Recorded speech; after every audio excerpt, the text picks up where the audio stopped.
Eccoci arrivati a Kagoshima. Sono qua con un amico, ora ve lo presento. Non ho idea di che cosa ci sia in questa città, ma lo scopriamo assieme. Too young to feel this old, watching us both turn cold. Oh, I know it ain't pretty when two hearts get broke. Yeah, I know it ain't pretty when two hearts get broke. I hope someday we'll sit down together and laugh with each other about these days, these days. All our troubles we'll lay to rest and we wish we could come back to these days. Hey. Yeah.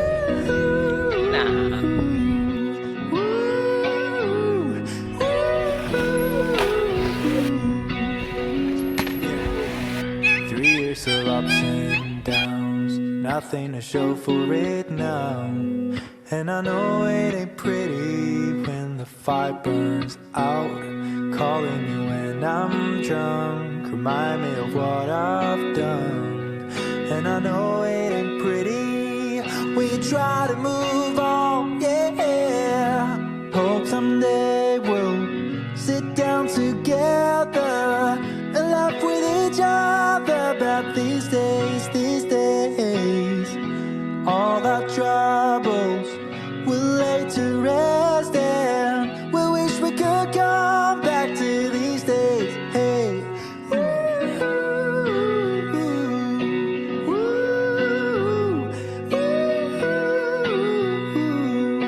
These days, hey.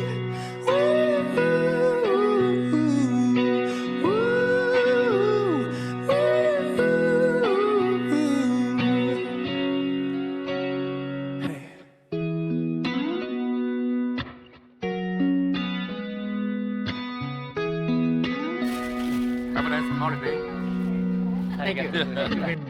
I hope someday we'll sit down together and laugh with each other about these days, these days.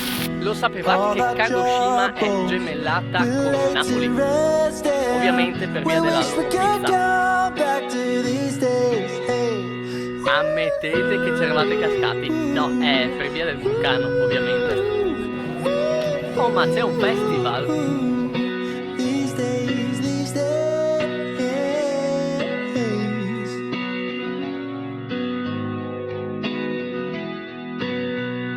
Oh, these days, these days. Eccoci! E dopo aver passato una giornata intera ad esplorare Kagoshima, abbiamo scoperto che siamo capitati proprio nel weekend in cui cadeva il festival di Ohara. Per descriverlo brevemente, vi direi che è il mix tra un festival tradizionale e un mega evento pubblicitario.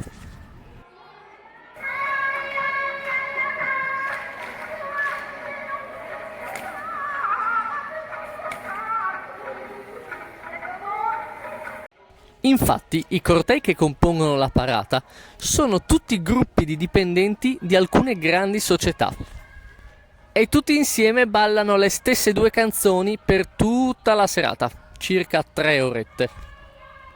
Inoltre, parlando con un locale, abbiamo non del tutto sicuramente capito che Ohara è il nome della musica che viene suonata. Ovviamente per le strade erano presenti molti stand con le cornie varie.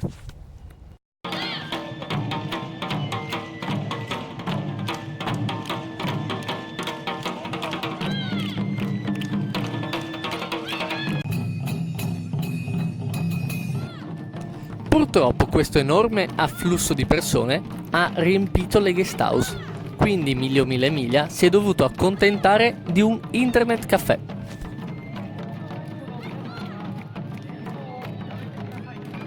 Che non è veramente fatto per dormire, ma più per lavorare o giocare per qualche ora. Beh, buonanotte. E ricordatevi, mi piace, iscrivetevi e condividete.